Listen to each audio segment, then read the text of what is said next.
The Checkpoint is presented by GM Pharma, the first international multinational pharmaceutical company in Georgia. GM Pharma, to serve those who need it most.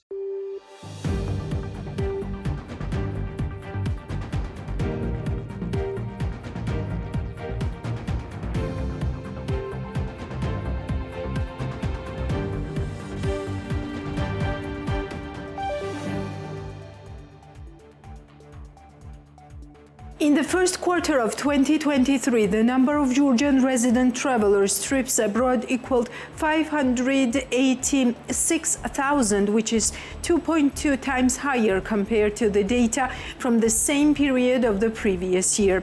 Most of the trips, 46.3%, were made by travelers of the 31 to 50 age group, according to the preliminary data from the National Statistics Office of Georgia, Geostat. Georgia started exporting electricity from April. As of the electricity balance, the country exported 166 million kilowatts of electricity to Turkey. In total, in 4 months of the current year, Georgia exported almost 168 million kilowatts of electricity, from which the country received an income of USD 12 million. The Georgian population's average monthly income increased by 17.3%, while expenditures by 20.3% in 2022, said the Georgian National Statistics Service, Geostat, in its annual report on indicators of living conditions, households' incomes and expenditures. In 2022, the average monthly incomes, cash and non-cash inflows of the population in Georgia amounted to 1.5 billion, which is 17.3% increase compared to 2021.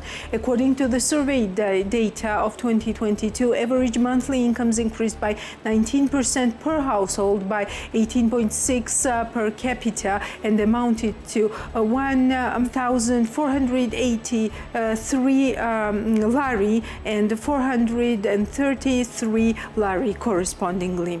According to the survey, the main source of incomes for households are cash incomes and transfers, which increased by 0.9% point year on year and reached 86.9%. This is The Checkpoints. I'm Elena Vangelashvili, author and the host of the show, and the Checkpoints team is ready to sum up the business and economics week for you. Before we do that, however, let me remind you once more that May 26th marked Georgia's Independence Day. It commemorates the 26 May 1918 adoption of the Act of Independence, which established the Democratic Republic of Georgia in the aftermath of the Russian Revolution of 1917. Independence Day is associated with fireworks, concerts, fairs, and political speeches and ceremonies, in addition to various other public and private events celebrating Georgia's culture and, of course, its independence.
May 26th is the day when Georgia gets numbers and numbers of congratulations and best wishes. This year was no exception. U.S. Embassy in Georgia congratulated Georgia on Independence Day. In the message, the embassy stated the American people will continue to be Georgia's proud partner.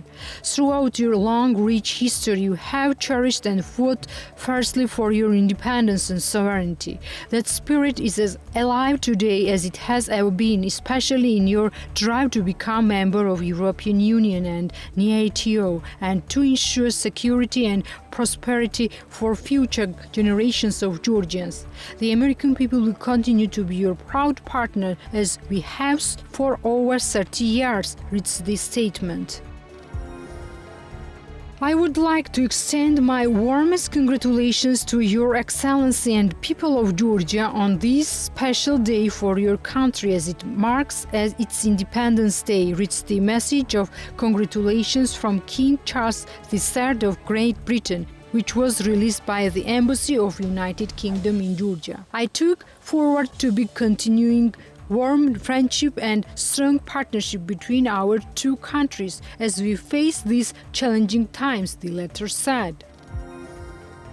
European parliamentarian Anna Fotyga wishes the Georgian people a happy Independence Day. She posted the relevant message of congratulations on Twitter in Georgian.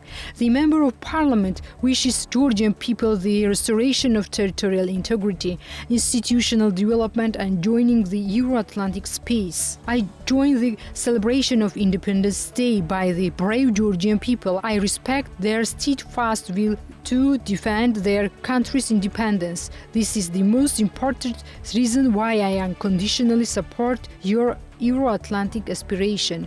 We wish you the fulfillment of your wishes and restoration of territorial integrity, institutional development and joining the Euro-Atlantic space, Fotyga tweeted.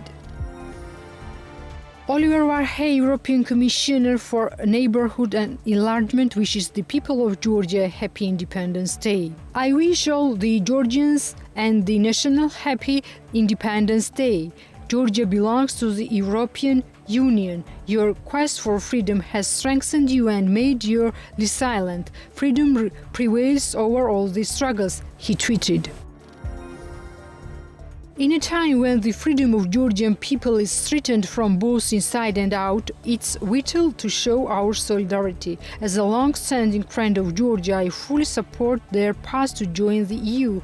With these words, Member of Parliament Viola von Kramon, Member of European Parliament Viola von Kramon, congratulate Georgia on Independence Day. Congratulations, Georgia. It's your 32nd birthday of independence. As a big friend and a big fan of Georgia, we can only applaud and congratulate. The European Union will stand with you on your path of total independence. It's not easy at the time when the threats from internally and externally are still pushing Georgia in another direction, but you can be sure we in European Parliament will support you on your path towards Europe, to the European Union. Congratulations, the Member of European Parliament said.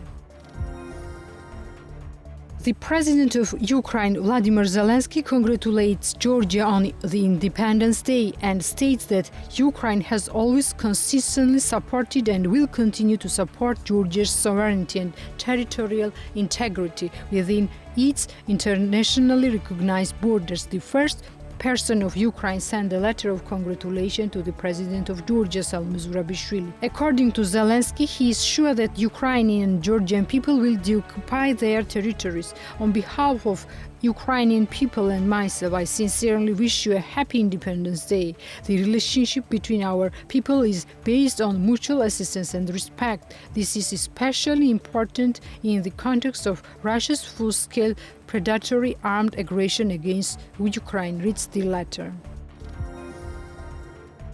The U.S. Secretary of State Antony Blinken wishes the people of Georgia a happy Independence Day. According to the U.S. Secretary of State, the people of Georgia understand deeply the value of independence, freedom and democracy. During the 31 years of our bilateral relationship, the United States has been proud to support Georgia's efforts to advance democratic development, combat corruption, strengthen rules of law, diversify the economy, and build a prosperous future. Together, our countries have also worked side by side to bring stability and peace to Georgia, the region and the world. On this day of celebration for Georgians everywhere, I reaffirm the United States' continuing commitment to helping Georgia build the secure, prosperous European democracy its citizens want and so richly desire, reads this statement. This week, Georgia's PM Irakli Garibashvili addressed Qatar Economic Forum. The forum was being held under the patronage of the Emir of Qatar and was organized by Bloomberg. The delegation led by Irakli Garibashvili included the Vice Prime Minister, Minister of Economy and Sustainable Development, Levan Davitashvili, Minister of Foreign Affairs, Ilya Darchiashvili, and the head of the Administration of Government, Revaz Javelidze. Let me remind all of you that since this war started, we know that today, approximately 20% of Ukrainian territory is occupied by Russia, right? This is the status quo of today. What will happen tomorrow? I don't know, I can say. I think nobody knows.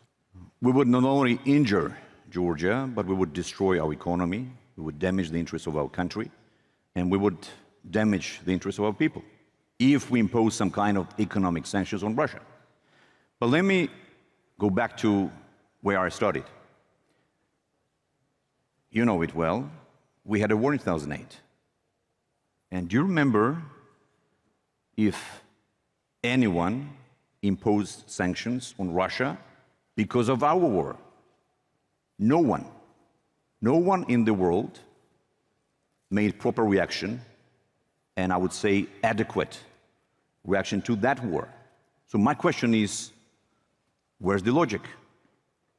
Our war is not a war, and Ukrainian war is a war?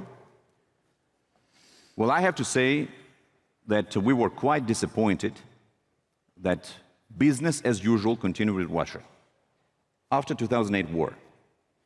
The result of that war, devastating war, is that 20% of our territory is occupied by Russia. Russia built 2 military bases on our historic lands. Russia recognized the so-called independence of our historic regions. And this occupation is ongoing. So my question to our European, to our American friends is the following. My dear friends, you continued business as usual with Russia. No one imposed sanctions on Russia. For your information, and for the information of our audience, European Union paid $2.5 trillion between 2008 and 2022 to Russia. No one stopped the business. Nothing happened. Well, in this situation, let me once again confirm that we support Ukraine. We support Ukrainian people, and we want this war to end as soon as possible. We joined more than 500 resolutions, statements, everywhere, at every international platform. And we fully comply with the financial sanctions. US State Department officially declared that Georgian financial institutions, National Bank, fully comply with the financial sanctions. But when it comes to economic sanctions, let me explain to public and to you that Georgia's trade turnover with Russia is less than $1 billion. Less than $1 billion.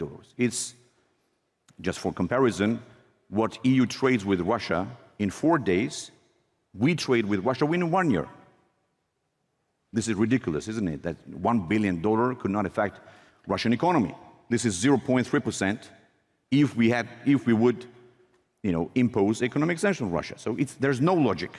This would, again, destroy, harm national interests of my country. If we make judgments based on the performance of the countries, of the nations, I don't want to compare ourselves to Moldova or to Ukraine, but we are ahead of Ukraine and Moldova 2 or 3 times. if we're talking about the merit-based approach, and if we're talking about the performance. Now, Georgia is extremely in a difficult situation, right? Because of our geography, because of the ongoing occupation. Again, 20% of our territory is occupied. So let me ask you then, what else could Georgia do to support Ukraine people? I didn't want to talk about this, but...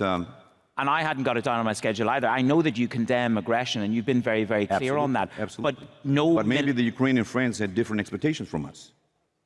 They publicly, I have to say it, said that they want to see a second front in Georgia.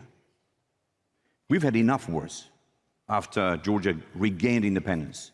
In the 90s, we had two wars. We had Civil War, then we had a war in 2008 with Russia. A small nation with 4 million population and 40,000 troops had a direct war with Russia. So there's nothing would make you move from the no military aid to Ukraine position?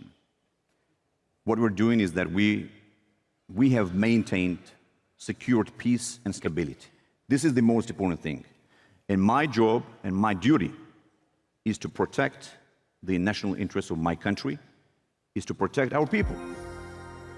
Along with Irakli Garibashvili's rhetoric, two business entities, European Business Association, EBA, and International Chamber of Commerce Georgia, ICC Georgia, summarized what are the main questions asked by European and other foreign investors regarding the business and investment climate in Georgia. Here is a detailed analysis.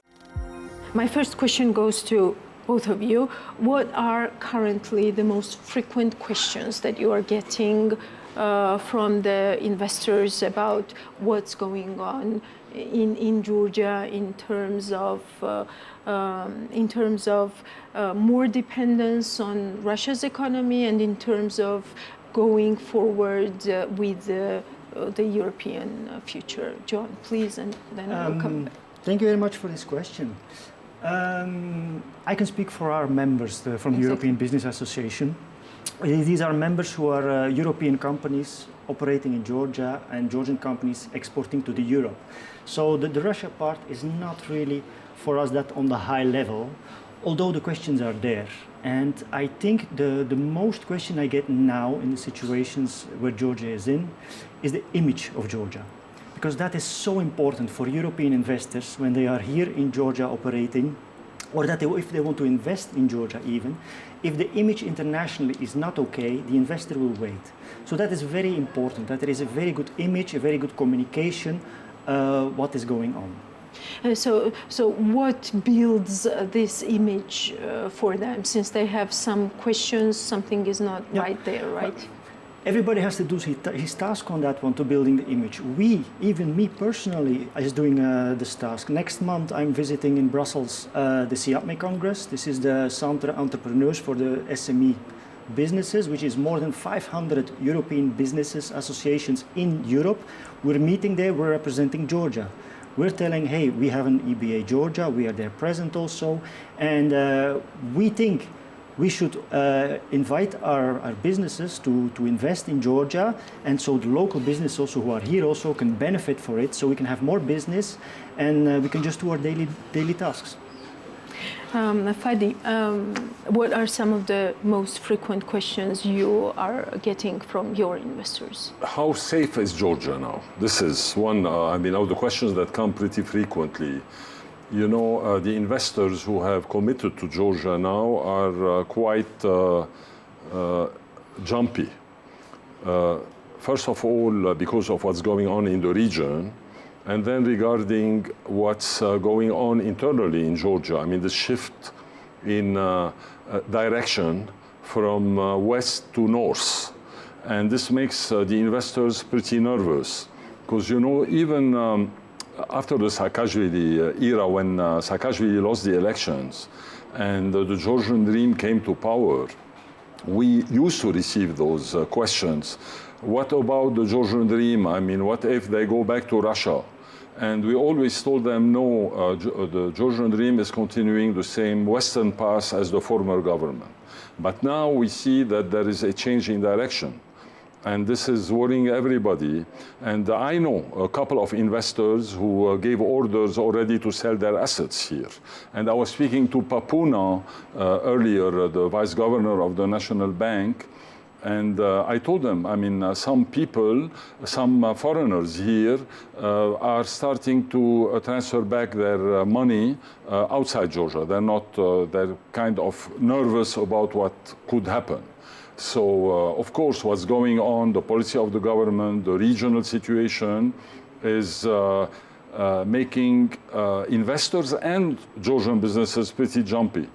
When you're saying that the main question is how safe is Georgia, what does safe in this context mean? Is it the fear of war, that Russia might start war in Georgia, or is it connected with Georgia's aspirations towards its Euro-Atlantic? No, safe, this means will the economy continue to grow?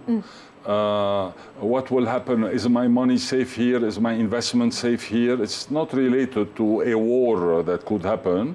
It's more that the people are kind of worried about their money, about their investment in the country.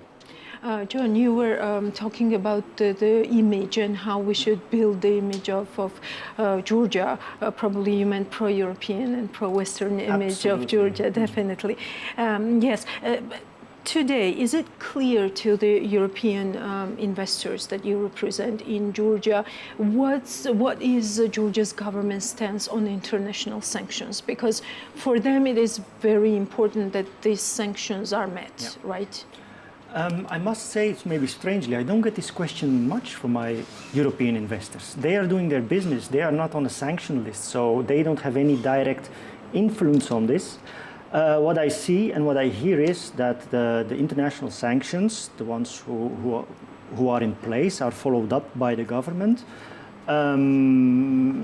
That's what I can tell about it. I cannot say now okay, is it enough, is it not enough? I'm not a politician. We are businessmen, and as long as I see that the businesses can do their business, that's important for us. And for the moment, this works. Our businesses can do their businesses, albeit again, the Georgian image should be more pro-European. And I would like to make a small comment on that one. The European investors in Georgia, they are convinced, the pro-European, because they are here. They see it on a day-to-day basis. They meet with the people on the street, everybody. It's more the problem for potential investors. Europeans who say, maybe we go to the Georgian market, they are waiting for the moment because they don't understand the choice of Georgia, how pro-European or not, they don't understand it. And we just need to make sure to make it more clear that our path is going pro-European. We have our vision. Doing business in Georgia will be the same in doing Europe, and we're going to keep on working on that. I remember you said in the interview that we were just airing in this program, and you said that even though 12 points are not directly about doing business in Georgia, it's all about that. Absolutely. So the 12-point agreement, this is not a political thing.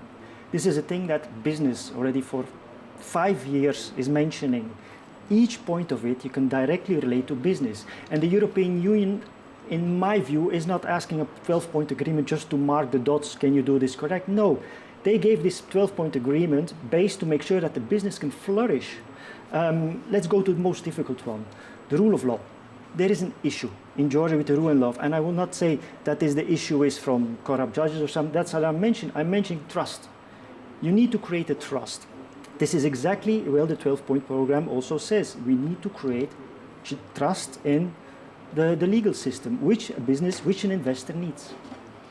Yes, but without practice, trust cannot be built, right? So this still means reforming it to the roots. It is a long road, but we are there, and we should go further. We should not stop with that. Yes. Fadi, if you listen to the Prime Minister lately, I mean, he says that, for example, this growing relations with Russia, this is a purely economic thing. And even restoring these direct flights, we should not be looking at it as versus to Georgia's European future. Do you agree with that? No. Why? I will tell you why. You know, when you are partner with somebody, you cannot stab him in the back with the knife. Today, the West considers that Georgia is stabbing them in the back by alleviating the pressure that they are creating on Russia. So maybe the government is not shortcutting the sanctions per se, but you know, the government is not a private company where the lawyers are saying, yes, this you can do because you are in the gray zone, it's not really shortcutting. The government has a partnership agreement with the EU and is closely related to the United States. And through its actions and opening the links with Russia and facilitating the life of Russian citizens who are coming here and the planes and all this, they are undermining the collective effort of the West to put pressure on Russia. And that's why the West is very angry. Now, to come back to sanctions, maybe they're not shortcutting the sanctions, but they are opening the way to secondary sanctions. Secondary sanctions is, for example, you have this airplane from Azimuth that lands in Georgia, and then they discovered that they have a problem with one of the turbines. And then this turbine needs to be replaced, and they install a turbine here on the plane. This is shortcutting the sanction, and this opens the way for secondary sanctions. So it is not a joke, you know, to go on this very thin line, and this is very worrying. As a matter of fact, there have been pretty worrying messages from the U.S. Department of State 2 days ago, yesterday I think, we read it, that sanctions could be slapped on Georgia anytime soon. And if this happens, it will be a disaster for the country because a lot of foreign companies will stop doing business with Georgia. A lot of correspondents abroad will stop doing business with Georgia.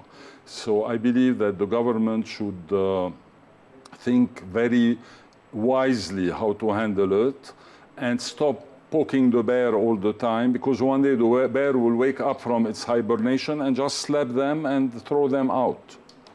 From the purely economic point of view, do you think that this restoring these direct flights and visa-free regime will help Georgia's economy grow and will make us richer and prosperous? Let me tell you, we had this conversation here maybe a couple of months ago where I told you that the government is purposefully strengthening the economic ties with Russia to the point where one day they will come and say, you know, if we stop now doing this, then Russia will close on us, and then it will be a disaster for our economy. And this is what today the Prime Minister said. This means this is a very well-designed, elaborate scheme that started several months ago or a year ago to bring us to the point where we are. Now, if we go into figures, I will give you some figures that can be very telling. In 2003, the total foreign economic activity with Russia, foreign economic activity includes total import, total exports, total remittances, FDI, and money from travelers. The total economic activity was $350 million. It represented 8% of the GDP at that time. In 2012, it was $1.3 billion. It represented 8% of the GDP. In 2022, it's $5.5 billion. It represents 22% of the GDP. So imagine, we jumped from 8% at the end of the Saakashvili's term to 22%. 22% is about 1/4 of our economy is hostage to Russia today. And it's a very well elaborate plan conceived together between the Georgian government and the Russian government to make sure that we become economic hostage of Georgia, which is a super dangerous thing, and it is happening. And today the Prime Minister said, what will happen if we stop the planes? Then we will lose our economy. But you brought us to this point. John, do you see this growing dependency on Russia's economy? And I'm asking you this because every strategic partner of Georgia, and you know that I had tons of interviews with them, the main message is to the government is please try everything not to become more dependent on Russia's economy. Yeah, I can understand them also. I would like to point what Fadi mentioned. We agree somewhere to disagree on that point a little bit. That in my views, bringing investment to Georgia, even if it comes from Russia, and if Russia taking this, and if Georgia taking the money away, I'm sorry, this is less money the Russians can invest on bombs in Ukraine. On the other hand, I think we as businessmen here, we are very lucky. We are not politicians on both parties. We are not in opposition or not in the government. They need to make very clear decisions on that one. And that's why maybe the nuance a little bit, that I think that, yes, okay, government could have been more, when they get these kind of opportunities from Russia, be careful, discuss with your partners, the European Union, America, consult with them, and then come with an answer what Georgia is deciding. But have more communication on that thing before you immediately start by saying let's go for it, because again it comes back on the image that you get a dependency. At the end of the day, but again I'm not a specialist, at the end of the day what happened now is that again Russia made a small little comment there, gave a flight, and the whole polarization in Georgia is again flaring up, which one of the main things is the problem in Georgia, polarization, that you have people against these things, in front of these things. There is not a black and white, there is a gray zone. We have to admit it, this is the life we are living in, and we need to make good decisions, thoughtful decisions, and we have to take our time and not immediately jump into the one thing to the other thing, because it's only getting worse for the image of Georgia. What contributes to the gray zone today, in your opinion? Because what we hear from Georgia's strategic partners, it's pretty simple and it's pretty black and white with Russia and Ukraine and the geopolitical. Yes, they didn't do it correctly. Of course, the strategic partner, and they are very diplomatic. I can clearly see that they are very diplomatic, but giving a clear answer, because they're getting already the answer from the Georgian government immediately, and even the opposition also is not working with that. You need to be a bit more nuanced, have a meeting, have a parliament to make discussions inside. Use a parliament and discuss before you make a decision as a government.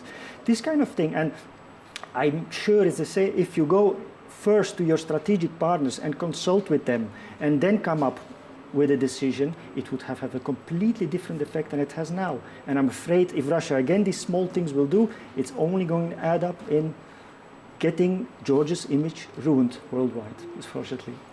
Fadi, what should the government be doing that it is not doing in these circumstances, considering what each and every of our strategic partner also considers, that Georgia is not it is even in a very tough situation, facing Russia, of course, and its threats? Look, Georgia, first of all, should be conscious of its size and of its geopolitical weight. Georgia cannot play the same game as Turkey. Turkey is a very heavyweight. Erdogan is a very influential president. Turkey is about 100 million people, and it's a member of NATO. Georgia cannot be Saudi Arabia, because Saudi Arabia have the largest oil deposit in the world. It's not Qatar, which has the largest gas. Okay. And what the Prime Minister and the government is doing is just revolving, flying from one country of those to the other one, trying to say we are non-aligned countries like those countries. So first of all, the government should realize that Georgia is very small geographically and geopolitically. And it has signed a candidate or applied for candidacy with the EU, and has a deep and comprehensive free trade agreement with the EU and an association agreement with the EU. It has very close links with the US that have been the #1 partners of Georgia, and that Georgia has to take all those things into consideration. And if Georgia wants to be neutral, this is very good. But between being neutral and being negatively neutral, there is a very big difference. Today, Georgia is being negatively neutral because with their neutrality, they are undermining the agenda of the West towards Russia. They need to be neutral without undermining the... I was the first one in Georgia to say, no, Georgia shouldn't slap sanctions on Russia. The first one, from the very first day, and people got angry at me. Because, you know, I'm a rational person. What can our sanctions do? But at the same time, we should not go to bed with Russia, okay? under the eyes of the EU, okay, and to give them the finger. We cannot do things like this. So the government, if they continue like this, the more radical they are, the faster they will be out of power. You know, there is an Oriental proverb that says you cannot oppose an ice pick, you know, this ice pick that breaks the, you cannot oppose an ice pick with your eye. Today the government is opposing an ice pick, which is the West, with their eye. Their eye is going to be poked. I mean, it doesn't take a genius to see how this is going to end. John, I will give you time also to sum up our conversation. And what do you think should be the main message when we are speaking of this war, when we're speaking of this geopolitical shift, bringing its challenges but also opportunities that we clearly see for Georgia? What should be the main message towards investors and investment in Georgia? I'm going to give you an answer. What my companies, my businesses who are members demanding me to do, they say to me from John, make sure that you as the president of the European Business Association, that you represent our companies to say that we want to go to Europe, we want to have more business, so we want to go to the European way. They're asking us to do this through platforms, public-private dialogue with government. They want to do this in Brussels also to communicate their voice, because they notice this, and they also. And you're doing this now in the studio. I'm doing this on a daily base. On a daily base, I'm here not sitting as John. I'm here sitting as representing these companies who's demanding this from me, and I will always do that because that's my task as a president of the association. And when they are asking me that, it's an emotional thing also. We're in Georgia. Everything is in emotions, but they really, when they have meetings with the EU ambassador also, they're talking emotion. We want the European Union. This is our voice. We want it. And it's our task from the business to make sure that this gets on the right track to get. And we will do whatever we can to work on the business. The question is what we can. Thank you so much. Thank you for taking my questions. More weekly business and economic news and outlook from our reporter Natia Taktakishvili. Industrial designer Zviad Tsikolia launched a new series of Ronius watches which represent Georgian regions. According to Zviad Tsikolia, new series of Ronius watches covers 13 Georgian regions and their number is limited. Only 30 watches are manufactured for each region. New series of Ronius watches will be sold on Ronius Facebook page as well as on websites and Tsikolia brand boutique. According to the website of Ronius watches, the price of Georgian alphabet watches ranges from 500 to 600 lari. As for the price of new series of Ronius watches, it ranges from 515 lari to 565 lari. A new rapidly growing development company, Metropol, appeared in the Georgian market. Metropol is the first Georgian development company that simultaneously builds residential and investment complexes as well as suburban villas. Metropol carries out construction works in Tbilisi and Batumi. In addition to the central locations of the city, it offers residential villas near Tbilisi, a 15-minute drive from the city center. For the maximum comfort of the residents, the development company Metropol plans to arrange infrastructure, including kindergartens and schools. Metropol also has investment projects in Batumi, Cube and Oval. These projects combine an international 5-star hotel, concierge service, restaurant and bars, conference spaces, library, wine shop, fitness center, swimming pool and spa center. Also, apartment holders will be able to manage their apartments online with the application. Metropol will employ more than 400 persons in the next 3 years. Tata Janashia, the founder of eco-friendly furniture manufacturing Room, declares that the company will soon export its products abroad. Our logistics team is actively involved in the research of foreign markets. We have selected several countries and tried to clarify the details. Negotiations are underway and we'll get back to the customers with news very soon, she said. The founder of the company also notes that furniture price is affordable for everyone. Company Room has been operating on the Georgian market for more than a year. The company was created with an investment of 300 euros and continued production in the founder's own small workshop. The company gets raw materials from furniture for the local market. Room currently employs 10 people. Vegan premium quality skincare brand Baga will soon enter the UK and US markets. Ketevan Vardosanidze, co-founder of the brand, spoke to BMWG about the expansion of the export. Baga is already available in our partner countries, the Netherlands and Turkey. In the near future, it will soon appear in the UK and USA as well. In addition, one of our main goals is to open an enterprise in Georgia, for which we are working very hard, she said. The brand receives raw materials from different countries of Europe and Asia. Along with the increase in the price of raw materials, product price is slightly grown, but the main mission of the brand is to be available to everyone. Baga was founded last year in a partnership with the Netherlands and Turkey and has been operating on the market for several months. At this stage, the brand produces 24 types of products such as shampoos and face serums, as well as a dermatological line. Baga employs 10-15 people at this stage. The Georgian fast food company McShawarma is expanding its restaurant chain and plans to open branches in the regions. The founder of McShawarma, Ramaz Kharebava, spoke about the company's plans on the air of Business Morning. The fast food company has been operating in the local market since 2009 and currently manages 7 restaurants in Tbilisi and Batumi. After expanding the chain, the company's portfolio will include 11 restaurants. Ramaz Kharebava notes that 20 million lari will be invested for expansion this year. According to the head of the company, wide format restaurants will be opened in Zugdidi, Kutaisi, Gori, Rustavi late in 2023.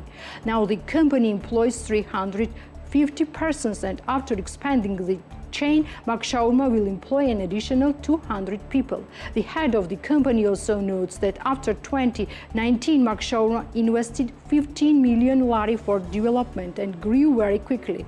The long-term expansion plan of McShawarma includes opening of 21 restaurants across the country.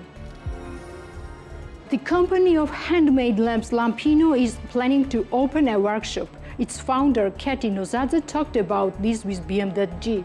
Lampino was founded in 2019 in one room of a residential apartment with the love of lamps and art. Today, the company continues to develop as a unique Georgian decorative brand. Products can be purchased at this stage only on social networks, in some sovereign shops and on Etsy. I'm going to open a workshop space where we will be able to communicate directly with the customer, entertain them, talk about the art, she added.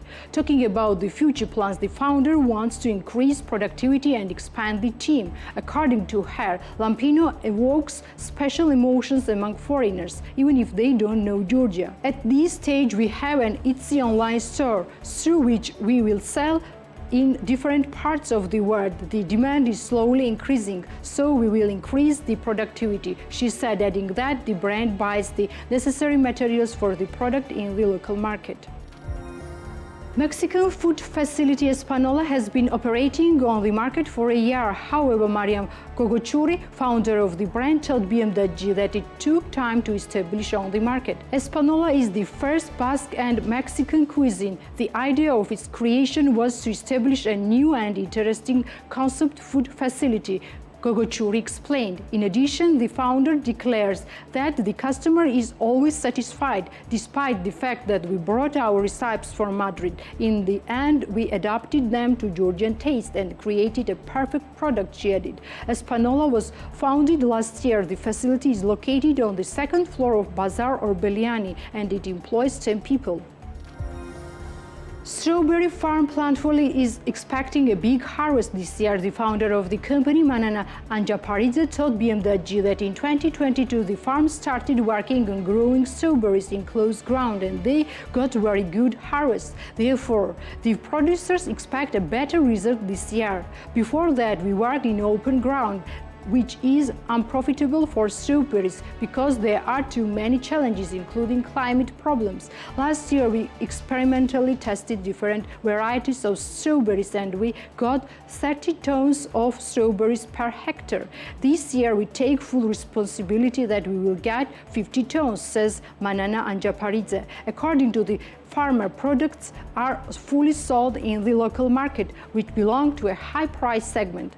Plant Valley supplies AgroHub, Goodwill and Carrefour chains. The initial investment of Plant Valley amounted to $500,000 in 2018, which the farm increased several times, including with the help of available agro loans. Company Mkisa, which owns 40 hectares of almond orchards in Bolnisi, will get its first harvest this year. The executive director of the company, Gigi Gachachiladze, told BMWG that this will be about 30% of the total harvest, which is equal to 20 tons of shelled almonds. Gigi Gachachiladze also talks about sales markets and says that they are conducting negotiation on exports as for the company's long-term plans. Director of Kisa says that the company will start expanding almond orchards. We have a 10-year development plan. Of course, it will be adjusted in the process, but our plan is to have 1,500 hectares of almond orchards. Generally, we want to put Georgia on the world map as an almond-producing company. Generally, we want to put Georgia on the world map as an almond-producing country. In the near future, we will plant an almond orchard on an addition 60 hectares in Bolnisi, he says. Georgian Prime Minister Irakli Garibashvili on Wednesday told the ongoing Qatar Economic Forum in Doha his government had done its utmost to ensure the country's Euro-Atlantic integration over the past decade. Garibashvili made the comment at a panel discussion held as part of forum and highlighted the ruling Georgian Dream Party had signed the association agreement, free trade and visa-free travel deals with the European Union, while also obtaining a European perspective last year, an outcome he said no one had imagined 10 years ago. He also stressed his government's decision to formally specify the country's Euro-Atlantic integration and Georgia's foreign policy orientation in the country's constitution. Any act, be it visa regime closing state borders or ban on flights, is a sanction, which means that the country enters escalation with Russia, said Parliament Speaker Shalva Papuashvili. The speaker believes that prospective measures should follow the imposition of sanctions that threaten the country's security. The question of sanctions, according to Shalva Papuashvili, was debated multiple times, and the opposition reorganized and sanctioning Russia wouldn't serve the country's interests and would lead to escalation. Archil Masturishvili, the acting governor of National Bank of Georgia, on Wednesday said evaluations of Georgia's investment environment by international rating agencies boosted investors and foreign organizations' confidence in the domestic economy. Masturishvili said the rating had a positive impact on the country's business environment and added the rankings for the country had been maintained despite international changes. He cited Russia's invasion of Ukraine, higher commodity prices, and ongoing negative impacts of the COVID-19 pandemic among the challenges, and said maintenance of credit rating for Georgia despite these issues showed effectiveness of the ambiguous response to macroeconomic policy and the efficiency of the banking system. 28 projects will be carried out to benefit victims of cooperative housing, said Tbilisi Mayor Kakhakaladze at the municipal government meeting. Tbilisi Mayor clarified that construction permits are issued on 15 projects, 9 are pending, and winner investors are revealed. Over 1,400 victims will receive apartments. Additionally, 615 applications are submitted to Tbilisi City Hall, and they will be met in the coming years. The Tbilisi mayor thanked municipal services and construction companies which are involved in the resolution of the problem. Georgian Economy Minister Relevan Davitashvili on Tuesday said that in parallel with the Qatar Economic Forum, Georgian officials had meetings with several sectoral ministries discussing Qatar-Georgia economic cooperation. Davitashvili announced that an important agreement would be signed between the countries, promoting innovation and technology cooperation with Qatar. Amid geopolitical challenges, interest from global investors, including Qatari investors, has soared.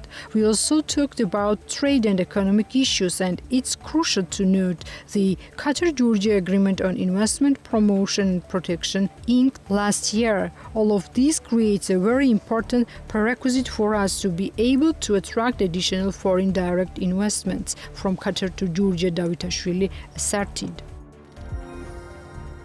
In Q1 2023, the number of Georgian resident travelers trips abroad equaled 485.8 thousand, which is 2.2 times higher compared to the data from the same period of the previous year. Most of the trips, 46.3%, were made by travelers of 31-50 age group, according to the preliminary data from the National Statistics Office of Georgia. In Q1 2023, the purpose of majority of outbound visits was shopping.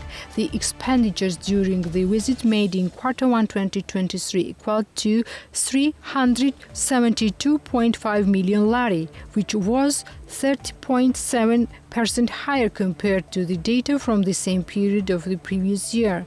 Average expenditure on the visit decreased by 37% compared to Q1 2022 and amounted to 330.8 lari.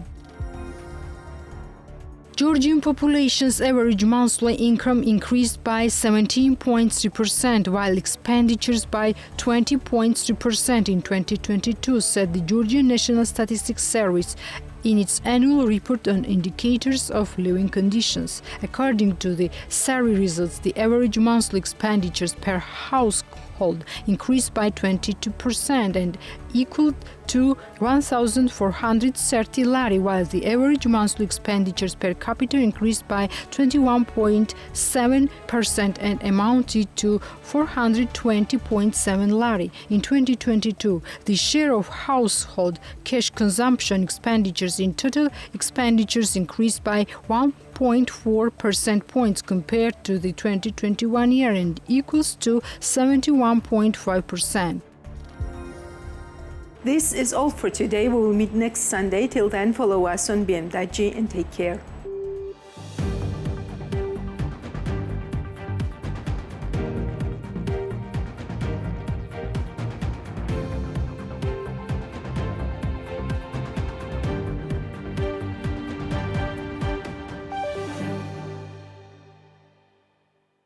The Checkpoint is presented by GM Pharma, the first international multinational pharmaceutical company in Georgia. GM Pharma, to serve those who need it most.